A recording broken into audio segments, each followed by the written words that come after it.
Where are my panel people? I cannot see your face. You are there, no? Swastik is there. Should we start, ma'am?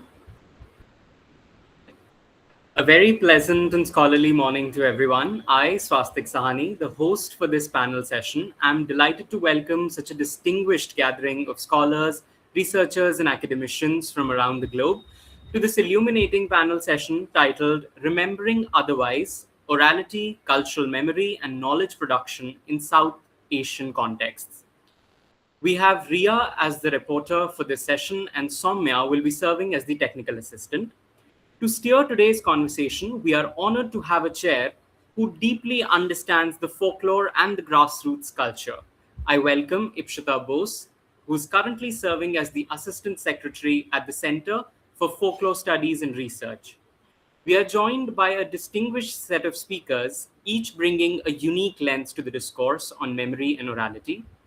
The speakers are Dr. Syed Hasan Sardar, Dr. Tabrez Ahmad, Ms. Kusum Chouhan, and Ms. Ipshita Bose, who will also be the chair.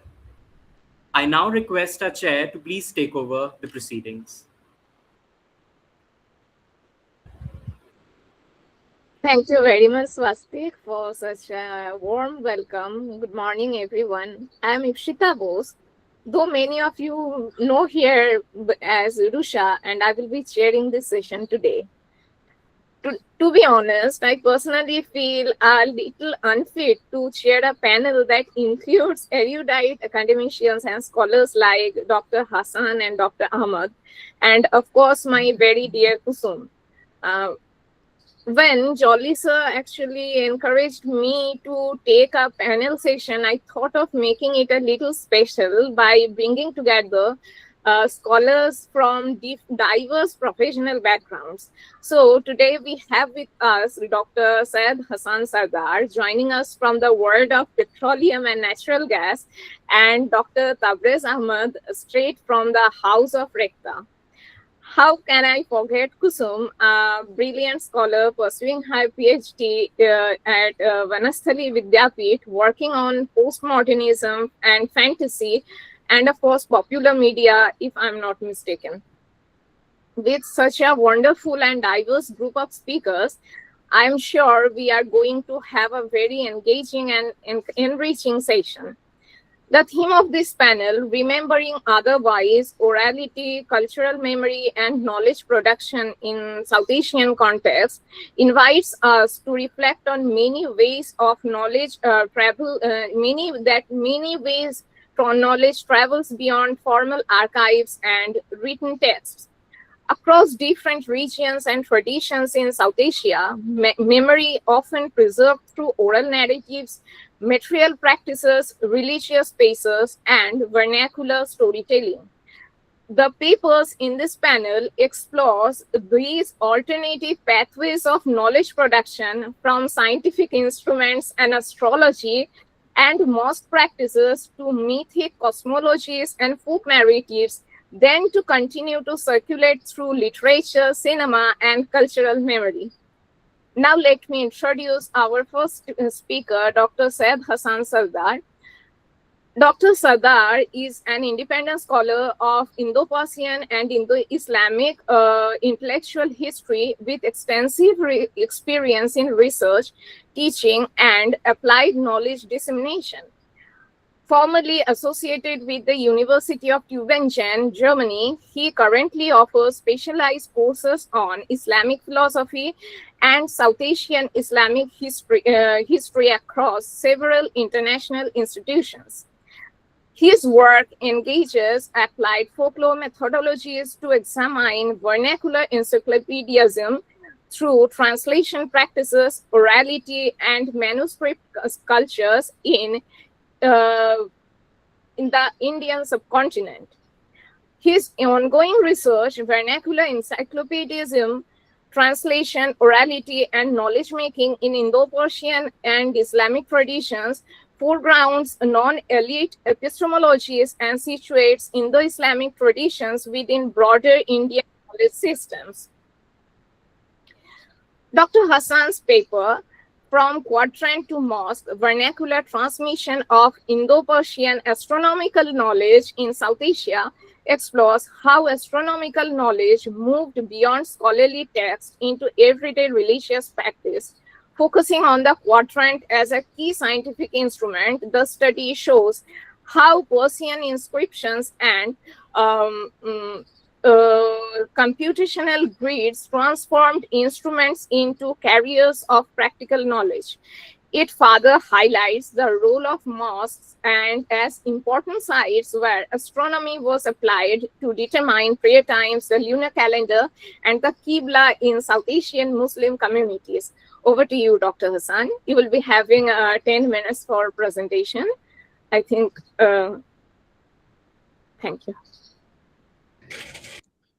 Hello, everyone. Thanks for inviting me, and I'm really thankful for Miss Rusha that she approached to me and she gave me a space to present my work on this conference for vernacular. I have shared my PPT with you. In case if I'm not able to share here, so please just can you share the PPT there? I'm trying to share my screen. Yes, sir, I will. No problem, I will. Yeah, please. Just a minute.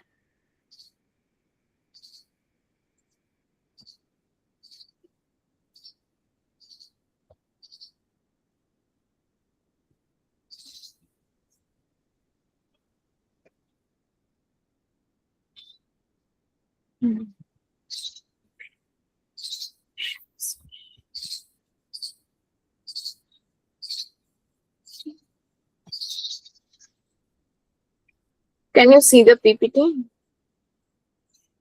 Is it visible? Yeah. No. Yes, I can. Okay. Thank you very much. So, as you can see that in vernacular transmission of Indo-Persian astronomical knowledge in South Asia, next one, please. Next slide. Yes, thank you. So here we have a central questions, the core questions here. How was astronomical knowledge transmitted beyond scholarly circles in Indo-Persian South Asia? So in these questions, in response to these questions, we have some key arguments like astronomical knowledge circulated through scientific instruments, mosque-based practices, as you have been briefed by Ms. Rusha, and inscriptions and vernacular instructions. Next slide, please.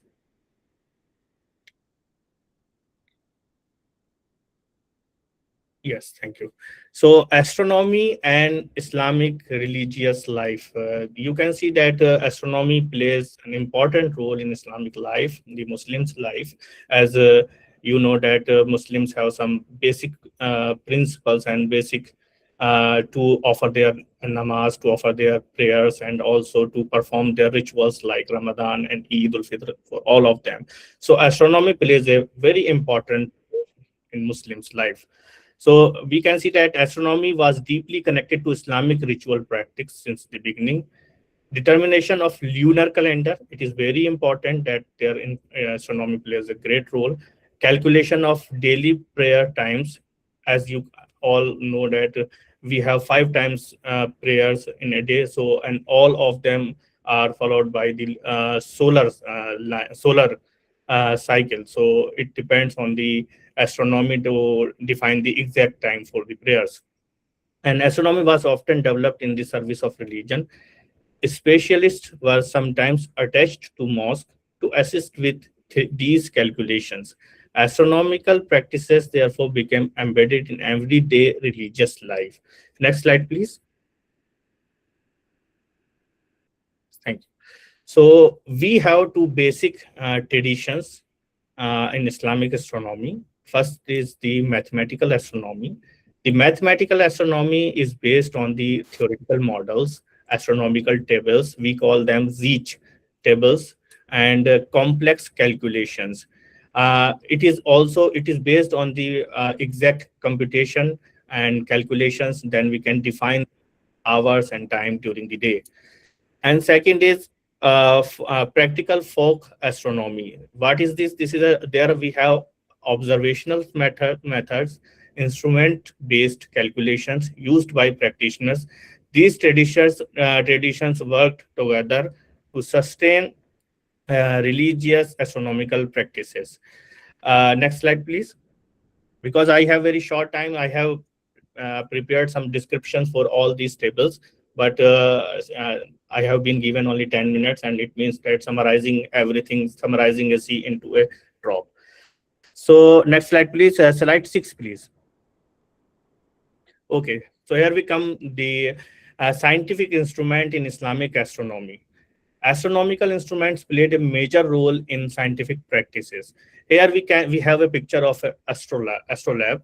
So in astronomical instruments, we have different kind of instruments, starting from astrolabes, then quadrants, sundials, and their functions and their algorithm, and also their manuals.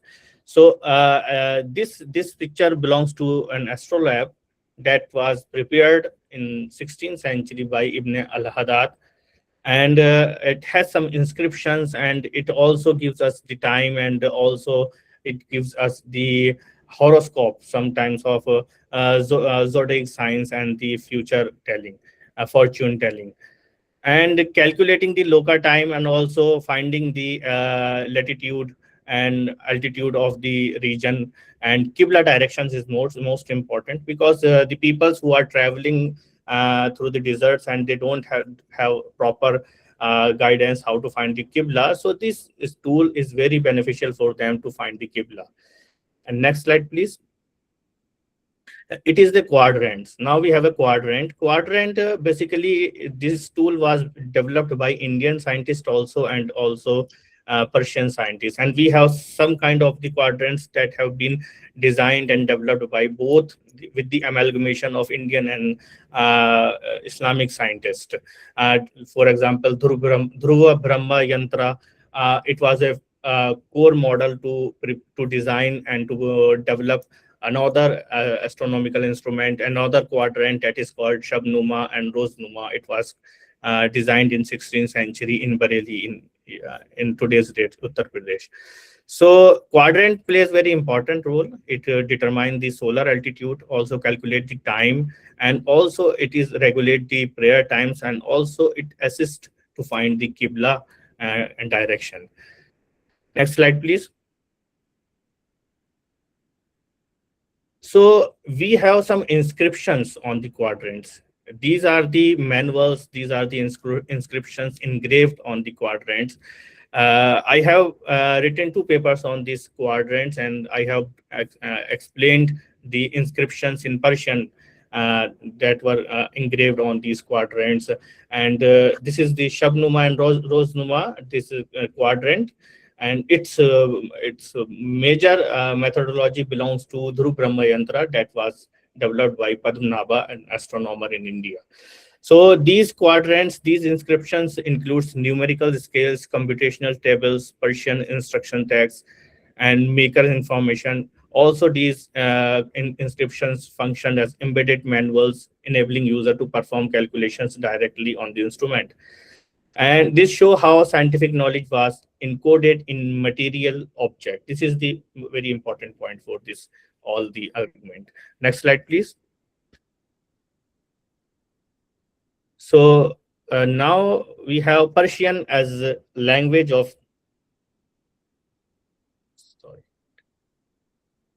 Can you go to the previous one, 8th? Let me find that we are going correctly. Yeah, please. 9th. Next one. Thank you. So Persian as a language of scientific transmission. It is very important. You know that we have a scholar from in 10th century who traveled from Persia to India. He is known as Biruni, and he has written a book, Tahqiq Mal al-Hind, the discovery of India. He is the guy who is known as the father of Indiology, and he introduced India to all the world, rest of the world, mainly to the Western world. So Persian engagement with Indian scientists, the Persian scientists came to here, and they learned Sanskrit language, and they assimilated with the society. So now we can see that Persian is scientific transmission language, and in Indo-Persian culture is where Persian served as administrative and scholarly language. Astronomical terminology was transmitted through Persian text, evidence, Persian inscriptions on quadrants, for example, Persian inscriptions on the astrolabes, Persian manuals on quadrants. Also, we have Persian treatises that we have many manuscripts here in Persian focusing on the astronomy and different kind of the sciences, for example, geography, astronomy, astrology, many things. So this reflects the integration of South Asian science into Persianate intellectual network. Next slide, please.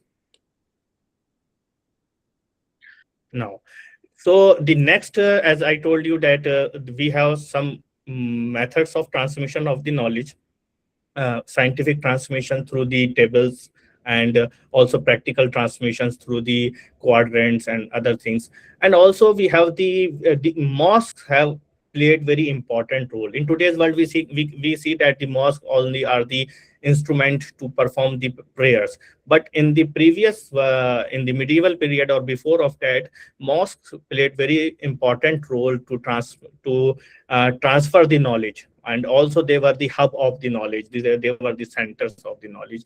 So places of worship, center of learning, sites of astronomical observations, astronomy was required for. So why mosque had very important played very important part in development of astronomy and sciences. Why? Because the 5 daily prayer times, Ramadan and lunar month, Qibla orientations, and astronomers were sometimes attached to major mosques. Thus, mosques served a practical astronomical institutions in India also and in Central Asia. Next slide, please. So instruments in the mosque practice. Astronomical instruments used in mosque context, quadrants, astrolabes, sundials. Sundials that like we have Jantar Mantar in Jaipur and in other many cities, in Delhi also. And these instruments helped mosque officials measure solar altitude, determine prayer times, confirm Qibla directions. Through such practices, astronomy became part of daily religious life. So now you can see that uh, astronomy, it is a regular pattern of science. It is a regular mode of science, but it also played a very important life in the Muslims life, and it was the part of Muslims life. Next slide, please. So vernacular transmission of knowledge. Astronomical knowledge moved through 3 stages. Scholarly astronomy, as I told you, that through the mathematical theories and astronomical tables. Scientific instruments, quadrants with inscriptions, practical computational tools. Then the third one is the religious institutions for like mosque applying astronomical methods. Scientific knowledge became vernacularized and embedded in everyday practice. Next, please. Quadrant. Now we can say a cycle of the transmission of the knowledge. Quadrant, then mosque, then vernacular knowledge. Core model of this study is like scholarly astronomy. Then it inspired the astronomers to develop the tools, instruments, and they made quadrants and astrolabes. Then mosques use these quadrant and astrolabes to spread the knowledge through to the community. And now it comes into vernacular astronomical knowledge. Instruments acted as mediators between theory and practice. Now, next, please. Okay, now we reached to conclusion. I hope that I didn't take much time. Islamic astronomy developed in response to religious needs. Quadrants served as practical tools for astronomical calculation. Persian inscriptions on instruments transmitted technical knowledge. Mosque acted as sites where astronomy was practiced and taught. Thus, Indo-Persian astronomy spread not only through text, but through instruments, institutions, and everyday religious practice. Next, please. Okay, these are the references I utilized for these presentations. Thank you very much. If you have any questions, I am here, please. We will take the question last, please. Yes, sir, sure. The question answer session will be at the last. Okay, sure. Thank you very much. Thank you, Dr. Hasan. Thank you so much, Dr. Sardar, for such a brilliant take on alternative knowledge systems based on Indo-Islamic practices. I mean, I personally was very much interested about it. When I saw all the papers of this conference, I didn't see anything exploring this mathematical knowledge, how the orality of mathematical counting and all this astronomical knowledge. In Bengali, we have our own Hindu Panjika system. Anybody has not written a paper on this system. So it was fascinating to listen from you, Dr. Sardar, about the system. Thank you very much, Glenn. Thank you very much. Now I move to our next speaker, Dr. Tabrez Ahmad. Dr. Tabrez Ahmad is a scholar of Arabic language and India-Arab cultural relations. He completed his bachelor's and master's degrees in Arabic from Jawaharlal Nehru University, followed by an MPhil in West Asian Studies and a Ph.D. in India-Arab Cultural Studies from Jamia Milia Islamia, where his research explored intellectual and cultural exchanges between South Asia and the Arab world. He has served as a foreign language expert at the American Institute of Indian Studies, teaching Urdu to international students through immersive pedagogy. He has also worked as an Arabic language expert with Tata Consultancy Services and Azure Knowledge Corporation. His research interests include language politics, translation studies, language pedagogy, and trans-regional cultural networks. Tabrez Ahmad's paper explores the persistence of folk cosmologies within the formation of organized Islam by focusing on the concept of jinn. Tracing its origins in pre-Islamic Arabian oral traditions, the paper examines how these beliefs were incorporated into Islamic theology while continuing to survive in vernacular cultures across the subcontinent. Drawing on thinkers such as Milan Kundera and Muhammad Arkoun, it argues that oral myths often function as marginalized repositories of memory and knowledge, preserving experiences and perspectives that formal religious and historical narratives tend to exclude. Over to you, Dr. Ahmad. Thank you. Am I audible? Hello? Yes, you are. Okay, thank you. As you said, I will talk about the jinn, the concept that originated in the pre-Islamic desert of Arabia, persisted and survived the canonization period, and spread across the time and space. But before that, conceptual framework must be outlined. Milan Kundera, in his iconic novel, Unbearable Lightness of a Being, presented the idea of a kitsch, an aesthetic ideal of a categorical agreement with being, a world in which shit is denied and everyone acts as though it did not exist. He further argues that the problem with shit is not a moral but metaphysical. Human defecation exposes the contradiction in the idea of a perfect creation. If bodily waste exists, either it must be accepted as a part of a creation, or creation itself is flawed and therefore unacceptable. This reminds me of the repeated Quranic reminder that the humans were created from ma'im mahin, a despised human fluid, referring to the seminal fluid. The very substance that forms the basis of human creation is aesthetically abject and is also considered najis, impure, in the Islamic theology. Thus, it presents not only an aesthetic tension, but also a theological and metaphysical ones. In other words, what later became despised through the canonizations and productions of kitsch creations was in fact the archaeological foundation from which it emerged. The concept of a jinn is one such example. Though not foundational to Islam, its later elaboration produced certain tension within the Islamic theorization. The belief originated in the desert of Arabia long before Islam and formed part of a cultural milieu in which Islam emerged. What was the meaning of a jinn? Arabian deities. Some scholars believe that the jinns were the deities in pre-Islamic Arabia. Some scholars also believe that the earliest jinns were the conceptualized malicious demons living in deserted and contaminated spaces. Although the specific origin of a jinn's beliefs are disputed and shrouded in confusion, it is the earliest jinns believed to come from the deserts.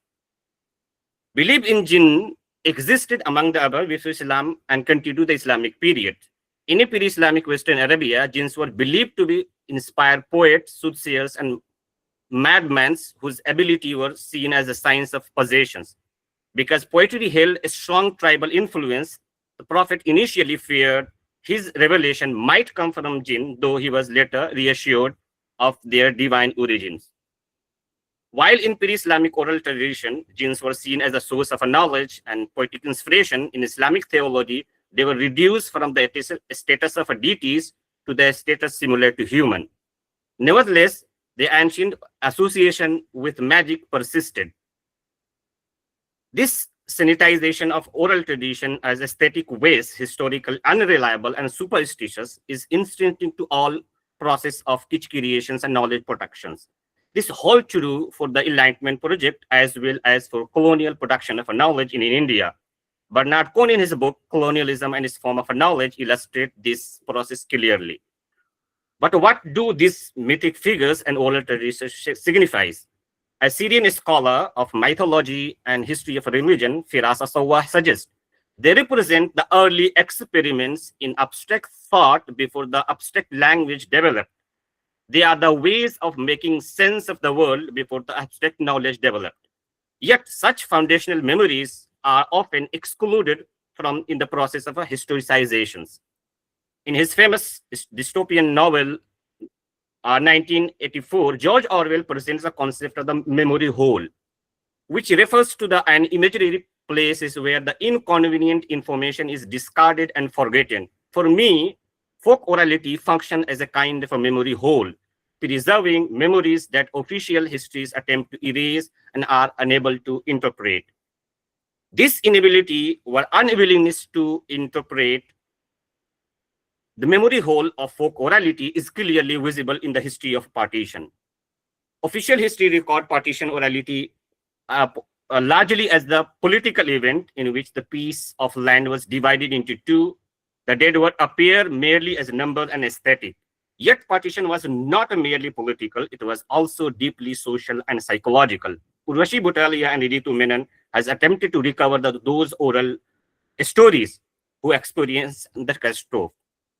In Toba Texing, Sahadat Mantu captures the madness of partition. In this madness was not merely a political absurdity, it was a catastrophe so incomprehensible that it fractured memory and produced deep cognitive disorientations.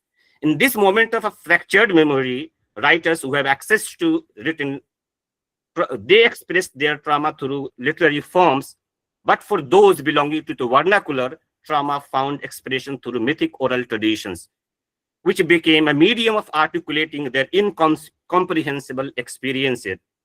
At the ruin of Firozshah Kotila in Delhi, where jinns are believed to reside, visitors from Muslim and Dalit community comes and visit and offer their shikwas to the jinn saints, particularly Nannemia, whose mazar are in the ruins.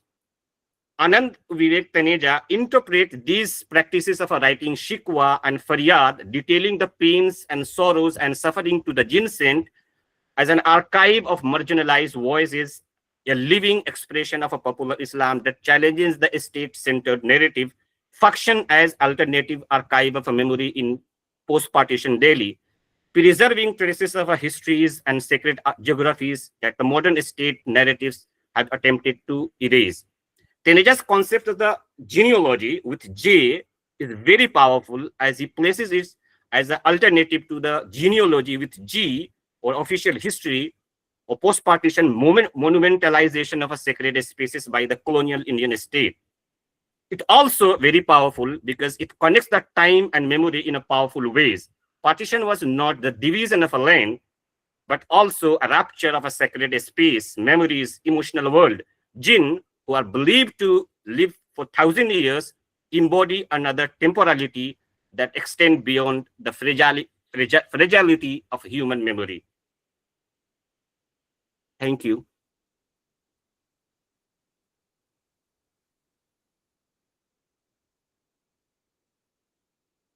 Thank you. Welcome. Rusha, you're mute, Rusha. Thank you so much, Dr. Ahmad, for gifting such a fascinating session on jinn as an alternative knowledge system. I had no idea, absolutely no idea that jinns too can be interpreted in It's this something like way. a jinn came in and gone. Yes, sir? It's something like a jinn came in and gone. Yeah, truly. From the arrival of Islam to the memory of partition, you have wonderfully drawn the map of alternative knowledge transmission through genealogy, which is quite surprising, at least for me. I mean, it was truly out of the box ever. Now, moving to our concluding speaker, my dear Kusum. Kusum Chouhan is a research scholar in the Department of English and Modern European Languages at Banasthali Vidyapith. She completed her MA in English from Daulat Ram College and University of Delhi in 2024.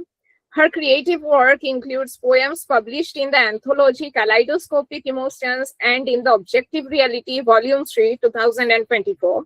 Her academic interests focus on fantasy, subversion, and postmodernism, exploring the dynamic intersections of narrative resistance and literary form.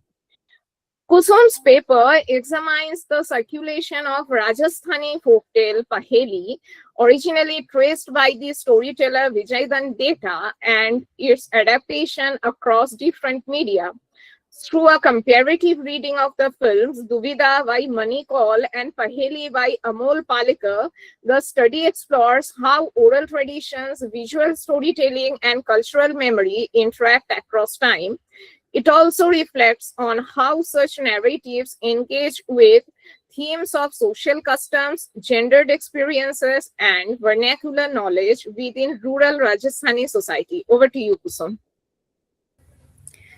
Thank you so much, ma'am, and thank you so much, everyone, for having me here. And this was truly an honor to be introduced by Rusha, ma'am. I just want to confirm: is my PPT visible? Yes, it is. Go on. Okay. So I'll just 1 minute. I'll adjust it. So, namaste, good morning, and Khama Ghani to the respected professors, eminent speakers, members of the CFSR family, and my dearest audience. Thank you for having me here today and encouraging me to be a part of this panel today. Though I believe I'm just a little bird, still learning and growing with you all amidst the garden of flowers who continue to guide and bless me. Today, I explore a folktale in a village of Rajasthan, which functions as a form of cultural memory and knowledge production within a South Asian context. The story portrays a unique phenomena of newlywed bride whose merchant groom leaves her to pursue trade for 5 years on account of a profitable and auspicious beginning. Eventually, a ghost enters into the life of the bride, offering warm companionship and reassurance. This peculiar yet compelling narrative, circulating in oral storytelling tradition for generations, eventually became the basis for the films Duvida, directed by Mani Kaul in 1973, and Paheli, directed by Amol Palekar sir in 2005. It is a narrative negotiation between emotional fulfillment and social legitimacy, and not merely a supernatural romance. Moving on. So here in Paheli, the protagonist female character Lachi, played by Rani Mukherjee, is a feminist reworking of the original folk narrative, wherein the audience finds itself at junctures when faced with a dilemma, such as the one Lachi faces, one that positions her between society and individuality, between customs and choices, and between duties and desires. It is interesting to note that the ghost, the spirit that falls in love with Lachi, comes forward and honestly confesses to her its identity rather than playing mind games or deceiving her. Amol Palekar beautifully expresses this scene when Kishan Lal, the ghost of the actual husband, Kishan Lal itself, asks Lachi that It is better you know me fully at once, for I am not your husband. I am a spirit who has fallen in love with you and shall adhere to whatever you command me of now. I shall take your leave at once if it be your wish. Here, Palekar indirectly hints in opposition to the real husband who does not reveal anything about his departure until the last moment when the bride longs for his companionship for one night. Thus, it is the spirit against the human that enters in the scene as a powerful figure offering companionship and connection to the bride, fulfilling her desires, and to whom the bride willingly agrees and accepts him. As a form of oral narrative, it has been transmitted since ages, and each transmission explores variation in tone, emphasis, and resolution, ultimately prepositioning that knowledge here is not fixed, rather embodied in performance. Surprisingly, the ghost belongs to a local cosmology in which spirit and human worlds overlap instead of framing it as horror. Moving on, Mani calls Duvidha retains the ambiguity of oral storytelling. Its slow pacing and minimalism allow the uncertainty of identity to persist. When Vijayadan Data transcribes the tale, he does not fossilize it. Rather, he relocates oral knowledge into literary modernity, preserving dialect and regional worldview. However, rather than seeing this as dilution, I suggest we read these adaptations as stages of vernacular memory in motion. Cinema becomes a mnemonic technology that extends the life of oral tradition into national and global circuits. The narrative encodes rural trade structures, gendered expectations, and effective negotiations within marriage. And the female lead here, too, is confronted with the spirit who reveals his identity and seeks her permission to develop and proceed with this relationship ahead. In both the movies, the female agency reworks itself in accepting the spirits into their lives, their daily routines as a companion and a partner. However, in contrast, Paheli introduces mainstream cinematic aesthetics and offers a more definitive resolution, including a more pronounced feminist emphasis on women's agency, on which I shall discuss in the coming slides. Moving ahead, for the moment, what interests me is not the film alone, but the tale's movement across media. The story originates in oral circulation within Rajasthani communities, within the framework of Indian knowledge system. This example urges us to rethink what counts as knowledge. Vernacular folktales are not primitive residues, they are alternative archives. They preserve cosmology, ethics, and social critique through narrative embodiment. To remember, then, is to recognize that knowledge in South Asia has long been sustained not through textual scholarship only, but through oral circulation, communal performance, and adaptive storytelling also. The Rajasthani tale behind Paheli thus demonstrates that living traditions do not merely survive modernity, they actively reshape it. So this is a more detailed narrative of the movies, both the Paheli and Duvidha, the storyline that poses the dilemma. So Duvidha and Paheli, the English synonym for that would be dilemma. And the dilemma is not just on the bride or the groom or the community they belong to, but the larger audience, breaking the fourth wall and making us not only the spectators, but equal participants of this very culture. It is interesting to note that the role played by the marionettes, the puppets prevalent in the Rajasthani culture, that offer a meta-narrative within the story and as it unfolds before us. The marionette couple in Paheli, directed by Amol Palekar, speaks what our heart seizes, the very tension and dilemma that reconnects us with the society that we live in, and hence the image of Rani Mukherjee and Shah Rukh Khan in this slide, acting as the marionettes who are performing and delivering the meta-narrative of how the story will unfold and what should have happened or what is happening. Then Finally, moving on, I also would like to bring the idea of the ghost here in this story. And I really appreciate Dr. Tabrez Ahmad for building a ground for me also when he talks about jinn, that the ghost can be interpreted not simply as a supernatural element, but as a narrative device that exposes tensions within the social structure. The absent merchant represents economic duty and patriarchal authority, while the ghost represents emotional presence and effective fulfillment. The folktale thus stages a conflict between social legitimacy and emotional truth. The ghost figure allows the narrative to explore possibilities that conventional social norms might otherwise repress. Now, this is evident in Amol Palekar's Paheli, more than Duvidha, where the ghost does not merely offer his companionship to the bride Lachi out of his love for her, but extends his help in discovering a water well for the villagers and winning a camel race on the pretext of retaining the lost honor of Lachi's family via supernatural powers that he possesses. Interestingly, when Lachi gets pregnant with his child, he wishes for a girl child to be born and named Lunima, on the pretext of Luni River that flows through Ajmer, Nagaur, Pali, Jodhpur, Badmer and Jalore regions of Rajasthan, covering a vast area and promising growth and prosperity in agriculture, which will ultimately become a boon for the trade and merchant practices. This is the beauty of cinematic aesthetics brought to the audience or the viewers under the direction of Amol Palekar, and justifying the understanding of folklore as not just evolving in the modern era, but retaining the very sanctity of our culture and traditions in this fast-paced world. Thus, the spirit emerges out of the human to be more human, more compassionate, and more as a reminder of togetherness, harmony, and upliftment in the community and the audience. In Duvidha, Manikal employs a minimalist visual style that emphasizes stillness, distance, and silence.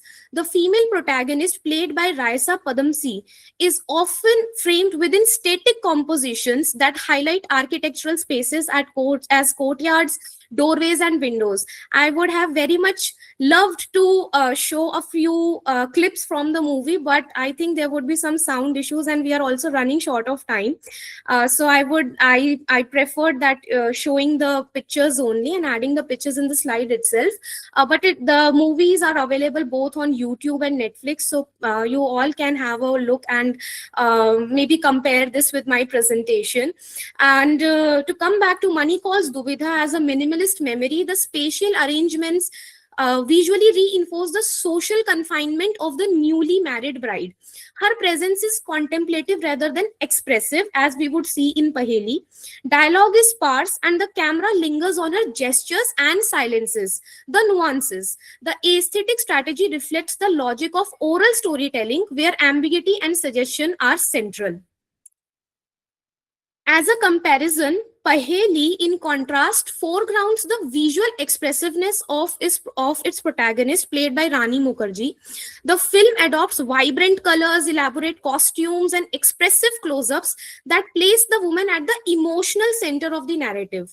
Unlike the restrained figure in Duvidha, Rani Mukherjee's character is visually animated. Her facial expressions, bodily gestures, and vocal articulation convey longing, frustration, curiosity, and eventually desire. The cinematography frequently isolates her in richly colored landscapes and interiors, making her presence both aesthetically central and narratively active. In this adaptation, Paheli, the woman's emotional life is no longer repressed but explicitly articulated. The ghost becomes not merely an uncanny intruder, but a figure through which the woman's affective needs and the desires are acknowledged. The film therefore becomes and reframes the folktale through a contemporary lens that emphasizes female agency. These two films thus perform different cultural... Sorry Yes. to knock, you have to wrap up in 2 minutes only. All right. Okay, so I'll finally come to the more important part of the PPT then. That seen from this perspective of cultural memory, the female protagonist becomes a crucial site where vernacular knowledge is negotiated and transformed. Cinema expands this ambiguity in different ways. Duvidha preserves the uncertainty inherent in oral storytelling, while Paheli resolves it by foregrounding emotional truth and social convention. And this is because today is International Women's Day, and I wish you all a happy Women's Day. So this particular slide I prepared on the pretext of this precious day, voice, visual, and women. And I would like to conclude with this, that thus the female figure in these adaptations becomes more than a narrative character. She functions as a symbolic site where competing epistemologies intersect. The authority of social tradition, emotional truth of lived experience, and evolving interpretations of the vernacular memory. In this sense, the tales movement from oral storytelling to cinema does not simply preserve folklore, it reactivates it, allowing new cultural meanings to emerge across time. And finally, while wrapping up, I wish to I would like to wish on today's special precious International Women's Day one small incident I would like to just share with you all, that while I was preparing for this presentation, my mom also had a huge contribution, and in her words, I quote my mother, and she said that these folklores are the grounds to sow the seeds of culture in our generations, to cultivate a religiously and mythologically developed crop of our country. This is her ideology, her idea of the folklore and its preservation. I wish to thank you all, the dedicated, committed audience, for listening to me today, and especially the CFSR family, respected members and volunteers, for successfully organizing this conference. I would also take this opportunity to extend my warm gratitude to Alia ma'am, who first introduced me and my batchmates with the paper titled Literature and Cinema during bachelor's, which has forever cultivated in me the love for analysis and engagement with the cinema aesthetics. Thank you so much, everyone. Thanks a lot.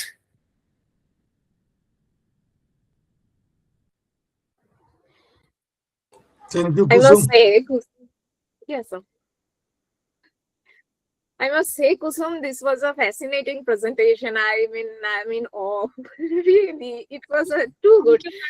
You have sent your PPT previously to me, and I have already checked, but I simply spellbound with the presentation. This idea just naturally came to me last night when I was discussing. So credit goes to my mom only. She suggested that tomorrow is an precious day, you know, for everyone. So maybe just add this one more direction to how this movie is cultivating and voicing the desires and emotions of women. So all credit goes to her. Thank you so much, We everyone. are celebrating Women's Days for last 4 days.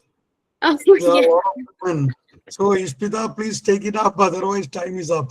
Yes, sir. Yes, sir. We have only around minutes left. If anyone has any question, we can take 1 or 2 questions from the audience.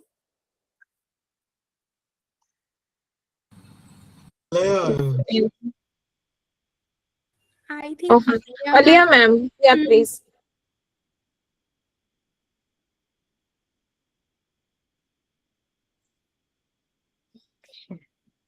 Thank you, ma'am. Thank you. Oh my God. Yeah. So happy to see you here. It was really a nice presentation, and to come from you. I hope so. All the best. Thank you so much, ma'am. And best of luck to everyone over here. All your presentations were nice. Thank you. Yeah, three of the presentations were so nice because it has taken us into a different world altogether. So I thought Rusha is also going to present a little bit. So that is why Congratulations as well to bring them all together. Rusha's like Kusum's mother has enhanced her presentation. Someone has to enhance Rusha's presentation. So it is so nice, nice of you. So there is a question in the chat box for Yeah, Dr. please. Sardar. I might take it. There is a question from Dr. Sukanto Majumdar to Dr. Sardar. He is asking that I have a question to Dr. Sardar, that how has the modern technology, apps, satellites, or digital calculations changed the way Islamic communities use to astronomy today? Over to you, Dr. Sardar. Yes, yeah. Can you hear me? Yes, so you are audible. Okay, thank you.